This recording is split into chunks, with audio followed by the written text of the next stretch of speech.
বর্তমানে ফেসবুক কিন্তু প্রতিনিয়তই না কোনো কিন্তু নতুন আপডেট নিয়ে আসতেছে। আপনি যদি এই ফেসবুক প্ল্যাটফর্মে মনিটাইজেশন যদি পেয়ে থাকেন অথবা যদি আপনি মনিটাইজেশন নাও পান, আপনারা যারা মনিটাইজেশন পাইছেন বা মনিটাইজেশন পাইছেন উভয়কেই কিন্তু এই নিয়মগুলো ফলো করতে হবে। যদি আপনি মনিটাইজেশন না পান তাহলে কিন্তু কখনোই যদি এই 8টা নিয়ম না মানেন তাহলে কিন্তু আপনি মনিটাইজেশন পাবেন না। আবার যদি আপনি মনিটাইজেশন পেয়েও থাকেন তাহলে কিন্তু যদি এই 8টা নিয়ম না মানেন তাহলে ফেসবুক যে কোনো সময় কিন্তু আপনার এই মনিটাইজেশনটা নিয়ে যাইতে পারে। যার কারণে কিন্তু সবারই যারা ফেসবুকে কন্টেন্ট তৈরি করেন সবারই কিন্তু এই নিয়মগুলা মানতে হইব। এখন অনেকেই কিন্তু দেখা গেছে কি এই আপডেটটা আসার পরে হয়তো অনেকেই এই জিনিসটা দেখছেন বা বুঝছেন, আবার অনেকে কিন্তু বোঝেন নাই। যার কারণে কিন্তু আজকের ভিডিওটা করা। আজকের ভিডিওটা কিন্তু খুবই গুরুত্বপূর্ণ। এই নিয়মগুলা কি কি এবং এইগুলোর কাজ কি এবং এইগুলা যদি আপনি না বোঝেন তাহলে কিন্তু ফেসবুক থেকে আপনি যে কোনো সময় আপনি ঝরে যেতে পারেন, যাতে আপনি যত বড় আইডি হোক না কেন এবং আপনি যদি কন্টেন্ট মনিটাইজেশন পেয়েও থাকেন তাহলে কিন্তু চলে যাবে।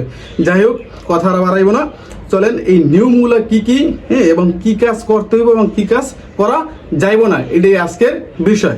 দেখেন, ফেসবুক কিন্তু বলছে কি যে আপনার স্পাম যে জিনিসগুলো আছে, স্পাম কমেন্টস বলেন বা স্পাম ভিডিও বলেন, এই জিনিসগুলো কিন্তু ফেসবুকে কখনই করা যাবে না। এটা কিন্তু ফেসবুক একদম ক্লিয়ার কাট বলে দিছে। এটা কিন্তু বিগত সময়ে কিন্তু ফেসবুক বলছে এবং এখন কিন্তু আবার নতুনভাবে আপডেট দিয়েও কিন্তু বলতেছে।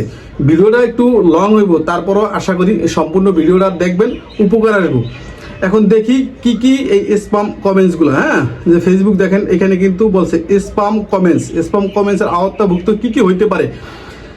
যে সকল অ্যাকাউন্ট প্রতারণা ও স্পামমূলক কার্যকলাপের জড়িত থাকবে সেগুলো মনিটাইজেশনের জন্য যোগ্য বলে বিবেচিত হবে না এবং তাদের কমেন্টের প্রচারও হ্রাস পেতে পারে। অর্থাৎ আপনি যদি স্পাম কমেন্টসের আওতাভুক্ত করে যান তাহলে দেখা গেছে আপনি যত ভালো কন্টেন্ট তৈরি করেন না কেন, দেখা গেছে আপনার যেই কন্টেন্টগুলো এটা ফেসবুক আপনার স্লো করে দেবো। আপনি চাইলেও এই ভিডিওগুলো কিন্তু আপনার ভিউজ বেশি আনতে পারবেন না। স্পাম কমেন্টস মূলক আচরণের মধ্যে অন্তর্ভুক্ত থাকতে পারে। মানে স্পাম কমেন্টসের ভিতরে কি কি অন্তর্ভুক্ত থাকতে পারে, এটা ইংলিশে করা, আমি বাংলায় করে দিছি। নিম্নমানের সামগ্রী। আর নিম্নমানের সামগ্রীটা কি? দেখা গেছে আমরা কিন্তু ফেসবুকে বিশেষ করে কন্টেন্ট তৈরি করি। আপনার যে কন্টেন্ট আছে এটা যদি দেখা গেছে অস্পষ্ট বোঝা যাইতেছে না, আপনি একটা দেখা গেছে ভিডিও করছেন কিন্তু ভিডিওটা বোঝা যাইতেছে না, মানে আপনার ভিডিওটা ক্লিয়ার না, ঝাপসা, মানে অর্থাৎ আপনার ক্যামেরাটা ভালো এবং ভালো রেগুলেশন ক্যামেরা দিয়া বা মোবাইল দিয়ে আপনার ভিডিও করতে হবে। মানে যেটা বলছে কি নিম্নমানের সামগ্রী দেওয়া যাবে না, অর্থাৎ ভালো কোয়ালিটির ভিডিও আপনার তৈরি করতে হবে। এইটা যদি আপনি নিম্নমানের হয় তাহলে এটা স্পাম কমেন্টস বা স্পাম ভিডিও হিসাবে ফেসবুক গণনা করে। এবার কি হয়েছে, ক্লিক ব্যাট বা ওয়াচ ব্যাক। অলরেডি এলো কি দেখা গেছে কি আপনি যেই ভিডিওটা তৈরি করছেন কিন্তু আপনি থাম্বনেলটা দিয়েছেন কি একটা আকর্ষণীয় থাম্বনেল দিয়েছেন, কিন্তু আপনার ভিডিও যে প্রসঙ্গ নিয়ে কথা বলার কথা আপনি কিন্তু ওই প্রসঙ্গে কথা বলেন না। অর্থাৎ আপনার থাম্বনেলটা এক কোয়ালিটির, ভিডিওটা আর এক কোয়ালিটির। যখনই আপনার অডিয়েন্স আপনার এই থাম্বনেলটা দেখে আপনার ভিডিওটা দেখতে যায় তখন ভিতরে ঢুকে দেখে কি যে আপনি এই যে থাম্বনেলটা দিয়েছেন ওইটার মানে মতন করে আপনি বা ওইটার বিষয় যে বিষয়ে বলছেন ওই বিষয়ে আপনি ভিডিও তৈরি করেন নাই। তখন করে কি আপনার যে অডিয়েন্সরা আছে এরা করে কি আপনি এই ভিডিওটা ক্লিক করে আবার দেখা গেছে চলে আসে। এটারে বলতে আছে কি ক্লিক বেট।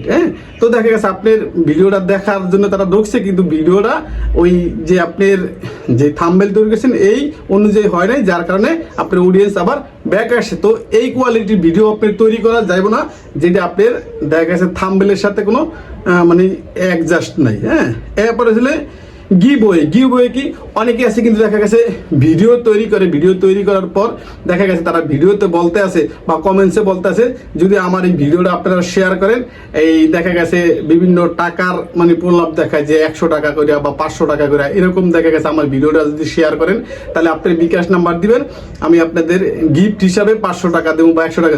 এটা ছিল কি গিভওয়ে যে ভিডিওগুলো, এই ভিডিওগুলোও তৈরি করা যাইব না, এটা থেকে এড়াই চলতে হবে। এবার কি লাগছে, মিথ্যা ও বিভ্রান্তিমূলক তথ্য। দেখা গেছে আপনি যেই ভিডিওটা তৈরি করতে আছেন এটা আপনি দেখা গেছে মিথ্যার আশ্রয় নিয়েছেন এবং দেখা গেছে আপনি কি বিভ্রান্তিমূলক আপনি দেখা গেছে ইনফরমেশন দিচ্ছেন। তো এটাও যদি আপনি করেন আর যদি এটা ফেসবুক ধরতে পারে, ফেসবুকের রোবট, তাহলে আপনার দেখা গেছে যদি মনিটাইজেশন পাইয়াও থাকেন তাহলে চলে যাবে, আর যদি না পাইয়া থাকেন তাহলেও ফেসবুক দেখা গেছে এই আইডিগুলো দেখা গেছে কখনই ফেসবুক মনিটাইজেশন দেয় না। এবার কি লাগছে, দীর্ঘ ও অপ্রাসঙ্গিক ক্যাপশন। দেখা গেছে আপনি একটা ভিডিও তৈরি করছেন কিন্তু এটা ক্যাপশন দিচ্ছেন কি অনেক বড়, কখনো অনেক বড় ক্যাপশন দেওয়া যাবে না। এখানে কিন্তু নিচে লেখাই থাকে যে আপনি 100 থেকে 400 ওয়ার্ডের ভিতরে, অর্থাৎ আপনি চাইবেন যে 100 থেকে 120 ওয়ার্ডের ভিতরে একটা ক্যাপশন তৈরি করার জন্য।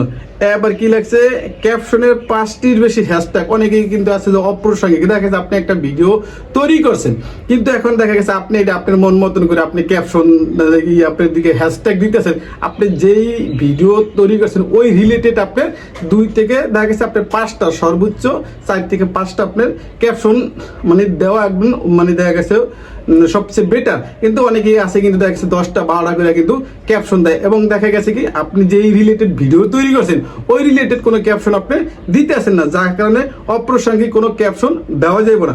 এবার কি লাগছে, ফেসবুক যে এখানে লেখা আছে এঙ্গেজমেন্ট, ফেক এঙ্গেজমেন্ট। ফেক এঙ্গেজমেন্টটা কি অনেকে কিন্তু এটা জানেন কিন্তু আমরা এটা নিয়ে কাজ করি না। ফেক এঙ্গেজমেন্ট, ফেক এঙ্গেজমেন্ট ঘটে যখন পেজ বা প্রোফাইলগুলো ফেসবুক থেকে ডিস্ট্রিবিউশন বাড়ানোর উদ্দেশ্যে কৃত্রিমভাবে ভিউ বা এঙ্গেজমেন্ট বৃদ্ধি করার জন্য বিভিন্ন আচরণে লিপ্ত থাকে।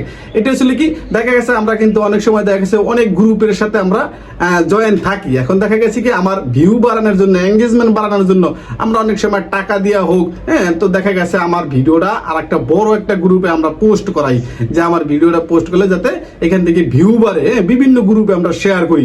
তো এই শেয়ারটা আসলে কি যে আপনার কৃত্রিমভাবে আপনি ভিউজ বাড়াইতেছেন, যে আপনার ভিডিওতে বা আপনার প্রোফাইল নর্মাল যেইভাবে ভিউজ আসে বা এঙ্গেজমেন্ট আসে এর সাথে দেখা গেছে হঠাৎ করে অনেক বেশি ভিউজ এবং এঙ্গেজমেন্ট আসতেছে। এটাই বলতে আছে যে আপনি যদি কৃত্রিমভাবে এঙ্গেজমেন্ট এবং ভিউজ আনেন, এইটাও ফেসবুক আপনার দেখা গেছে কি এই স্প্যামের ভিতরে যে অ্যাকাউন্টগুলো এই কৌশলগুলো অবলম্বন করবে তাদের ডিস্ট্রিবিউশন কমিয়ে দেওয়া হবে এবং সেগুলো মনিটাইজেশনের জন্য যোগ্য বলে বিবেচিত হইবে না। অর্থাৎ কি যে এই কৃত্রিমভাবে যারা ভিউজ বা এঙ্গেজমেন্ট আনে এদের এই আইডিগুলো কখনোই ফেসবুক মনিটাইজেশন দিবে না, আর যাদের মনিটাইজেশন আছে তাদের কিন্তু দেখা গেছে মনিটাইজেশনটা নিয়ে যাবে। যার কারণে এইখানে যে 8টা নিয়ম আছে এই 8টা নিয়ম অবশ্যই যারা মনিটাইজেশন পাইছেন এবং মনিটাইজেশন সবারই কিন্তু এই 8টা নিয়ম মানে মানা খুবই জরুরি।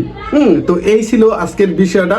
তারপরও যদি আপনাদের কোনো ফেসবুক রিলেটেড যদি কোনো প্রশ্ন থাকে যে এই বিষয় নিয়ে বা একটা ভিডিও তৈরি করেন, অবশ্যই কমেন্টস রেখে যাবেন। ভিডিওটা কেমন হয়েছে অবশ্যই কমেন্টস করে জানাবেন এবং ভিডিওটা শেয়ার করে দেবেন যাতে করে আরেকজনে উপকৃত হইতে পারে। ধন্যবাদ।